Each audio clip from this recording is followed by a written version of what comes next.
Hey guys, it's Eric Silvermoon, aka the Lunar Wolf, and this is the third time that I tried filming this video. First two, there was just the first time was technical issues. The second time, I was answering these questions, and before I knew it, the video was like an hour and some minutes long.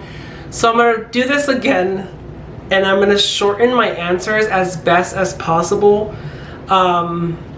Because it was just too long. No one wants to sit for like an hour. So we'll try this again.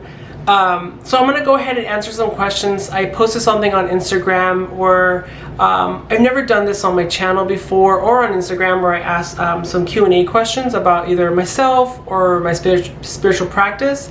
So I thought it'd be really fun to kind of open it up and kind of see where this goes. So thank you so much for those that participated. I love the questions you guys asked, and I know I already answered them before in a very lengthy way. So again, I'm gonna kind of fly through these because they're kind of a lot.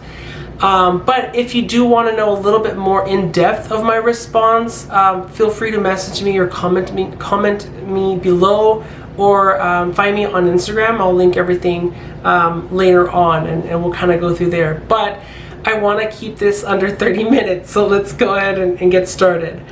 So the first question I have is, how do you reconnect with the divine after feeling disconnected due to life?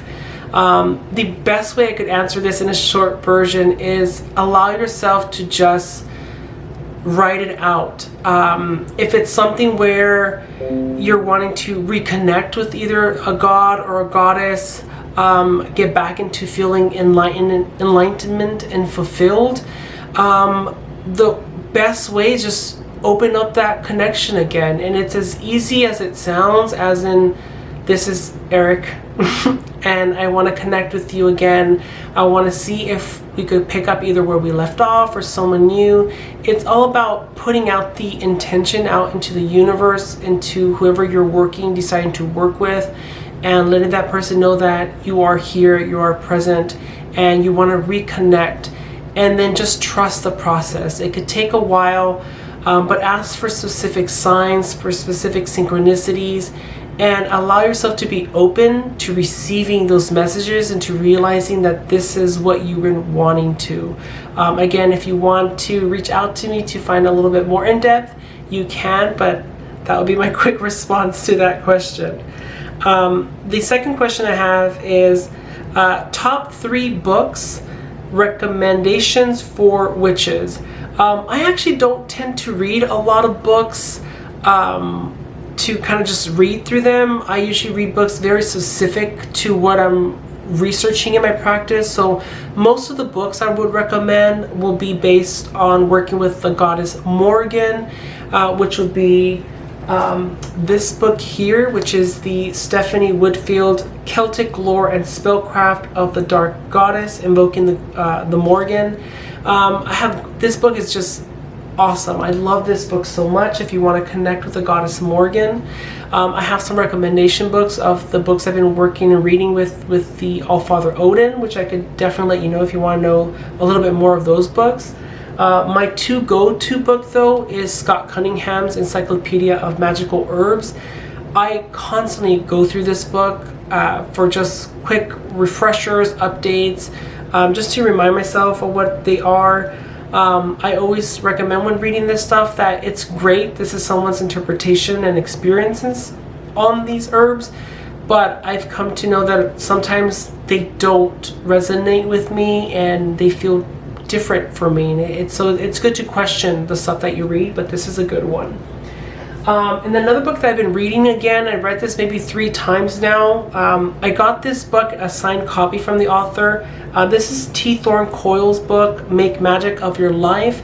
She breaks down the witch's pyramid in such a beautiful way, and a way that I personally understood the witch's pyramid and how to recognize it in my life, especially since I've been working with being a quiet witch, to keep silent. There's a great chapter on that here, which I recommend. So that will be my 3 books in a nutshell that I recommend. The next question is, how do you feel the witch community can improve with treatment of the LGBT community and POC. And you have to apologize my ignorance, because I'm not really well informed in the LGBTQ community, and I don't know what POC means, so I do apologize about that. But the best thing that I could say that the witchy community can improve on is, I would like to see the witch community or the pagan community at pride festivals. I've attended so many in my youth and in my time. And I never go in thinking that I'm going to connect with witches, or I'm going to see a booth of witchcraft, or a pride float that was that has the pagan community in it. So that will be great to see that connection. So I would say that would be a good way of having the witchy community more involved in LGBTQ causes. I think that would be great. The next question I have is, in your time working with the Morgan, which shift, direction, new goal surprised you the most? Hands down, I think the thing that always stands out to me is the emotional connection I have to the goddess Morgan. I did not expect, or actually I had no idea where the relationship and the work was going to take me. But now, having a few years under my belt working with the goddess Morgan, I cannot go into too much discussions with her about her without getting too emotional. I'll literally start crying because I get so overwhelmed about the joy and the aha moments and the overall relationship. I absolutely love this goddess. So that is what surprised me the most about working with her, is the emotional bond and connection. Another thing would be the adaptability to change itself, and how things just are constantly moving, and you have to learn to adapt and to suck it up and just roll with the punches. I think that is one of the main things that I could say consistently with the goddess Morgan, that it's just been, we're working on this now, I guess. It's just kind of one of those things where I didn't expect to do this. I mean, I know I asked for that I needed help with this, but our direction's going a whole different place. So that adaptability with her is something she calls upon, is that you have to be willing to roll with these punches and change your perspective, I guess, and your time at the dime, because things change, the lessons change. We might not be done learning something before we learn something new. So she definitely keeps me on my toes. So the next question is, how do you feel your sexuality has cultivated your practice or the understanding of it? These last 2 years, and really working with my own sexual being, my divine masculine energy, and accepting myself as a gay male individual person or human, really allowed me to identify myself as a sexual being and what that energy looks like, and what it feels like, so that I'm able to recognize it when it comes up in my magic work or when it's required to tap into it. So the more you allow yourself to work on your body and on what you feel comfortable in terms of your self-awareness of who you are and your desires and who you are as a sexual person, you start to realize the energy. You start to identify what that looks like, and you'll see it come up in conversation, in how you present yourself with people and how you manifest or do your spell work. You'll realize that energy seems to come up, specifically I think when it comes to witchcraft in general. You'll recognize that sexual presence, and it's up to you to figure out what that looks like for you. But it's been great to experience that on my own. The next question is, what OG witch from YouTube was a huge inspiration for you back when you first started on YouTube? And this goes to Charming Pixie Flora, aka now Flora Sage or Flora Sage therapies. A lot of people don't know this. Back in the day when I first found her videos, I reached out to her. I told her that I really wanted to learn and work a little bit more, and she was just launching a year and a day studies. So she held the door open for me to participate, and I worked a whole year with her in developing and creating my spiritual practice. So I owe a lot to her. So she's somebody that I look to a lot as a mentor.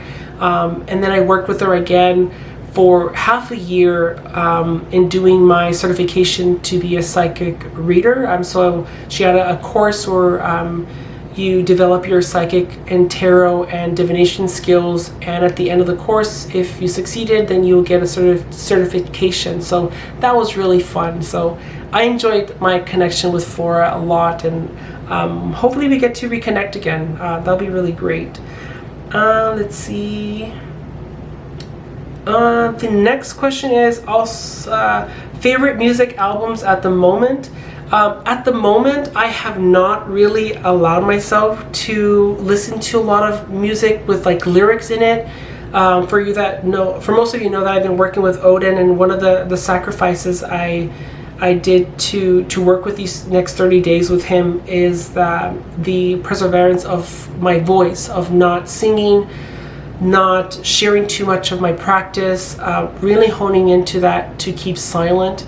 So I've been listening to only instrumental music, and so one of the composers that I would highly recommend you looking up, he has about like more than 8 albums out there, and I recommend all of them. He's Peter Gundry, and I'll show you, excuse me, one of his albums that I was just listening to today. It's called The Dreamweaver by Peter Gundry. It's that one right there. Like I mentioned, he has so many albums, and they're all so different and beautiful. So I would recommend all of those 8 or so. That's kind of what I've been listening to a lot lately. The next question, I have thoughts on male witches. This is a really lengthy question because I don't know if it's just male witches in general or male witches in pop culture. So kind of to sum up everything, I would really love the opportunity to connect more with male witches. I feel like I don't, well now I actually see a lot more male witches approach me in Instagram and YouTube, and I'm getting an opportunity to connect in a whole different level, which I never had that opportunity before. So I'm really grateful, but I would like to see more male witches kind of come out, I think.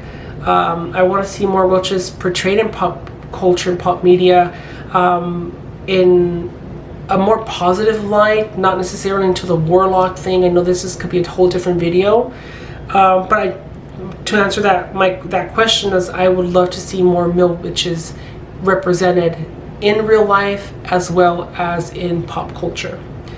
And I'm sorry if I skip some of these questions, but let's see. The next question I have is, what are some things that you're looking forward to through your work with Odin? This is a great question because it's just kind of what I've been dealing with right now. Working with the goddess Morgan I don't think it's ever been about developing myself magically in terms of like my magical practice. Working with the goddess Morgan has been specifically about identifying and working on myself, on kind of healing and building myself and my self-confidence, and understanding what I'm truly capable of as a person. She's really helped me with that. And now that I'm working with Odin, I see him more as a mentor or a magical teacher, and I really want to develop my craft in terms of the actual work of divination, mediumship, learning new things. And so that's where I want to work with Odin, is opening up that knowledge of magic and different cultures, and playing around with that and really growing and leveling up in my magic skills, if that makes sense. So that's what I'm looking forward to the most. The next question is, how are you liking Arizona? I'm not sure if a lot of people but I recently moved to Arizona this year. I'm out here for 2 years on a contract with my work. So far, I really love it. It is so fucking hot. It is always triple digit heat lately. We actually got a thunderstorm yesterday, so it actually cooled the weather down today, but it goes back to normal tomorrow. But besides the weather, I really like it. It's less stress. I feel like I have more of a life. So I'm really excited to get to see more of the desert yeah, just kind of experience a little bit more what's out here. So, but yeah, I'm enjoying it a lot. The next question is, do you know and remember if you had any past with magic before, like past lives, for example? There was one instance. I had one of my goddess sisters, Shakti Wallace, do a life regression reading because I was having some dreams that I didn't understand, and I didn't tell her what these dreams were. So she did the reading, and she mentioned a lot of things where I was like, I need to stop you for a moment because I need to tell you my dreams. And I was having these dreams of being in a whole different world, universe, or planet. It felt like we were underwater, like a very mermaid vibe.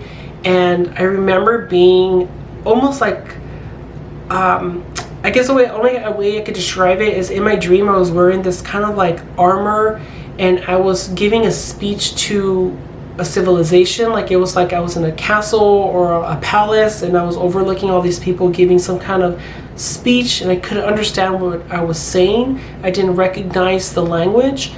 And in the reading, Shakti was telling me, it's like, oh, it kind of feels like you were some kind of advisor, someone of great importance, almost like the Hierophant in tarot, someone that people will go to for spiritual guidance. And when I told her that story, we were both kind of like, we need to dive in deeper in this. But so I never really got into it as deep as I want to, but that's the only experience I've had with like kind of past lives. But I'm very open to doing more work and figuring that out. So that'll be kind of fun. The next question is, what are some things that you're looking... Oh no, we already answered that one. Oh, here we go. How do you yourself deal with spiritual burnout? This kind of goes with the same question, the first question, about how to get back into your practice or how to connect with the Divine One after life happens. Honestly, when I have a spiritual burnout, I stop practicing and I step back and I do something else, because I know that if I'm forcing myself to get inspired when there's no inspiration there, I'm gonna be very frustrated and I'm gonna take a longer break than I need to. So when I know that my spiritual brain is full or I'm just not connecting, I will literally ride that wave until I'm inspired again and I'm ready to do the work again. And I feel like it's so important for us to take those necessary breaks. I feel like in those moments where we're being called to take a break, we're not necessarily not doing spiritual work. We're still doing the work, just in a whole different way where it doesn't feel like we're learning or growing. But in reality, I think that we still are. But if you feel like you're having that burnout, do something else. Do something that doesn't involve either like witchy studies or learning something.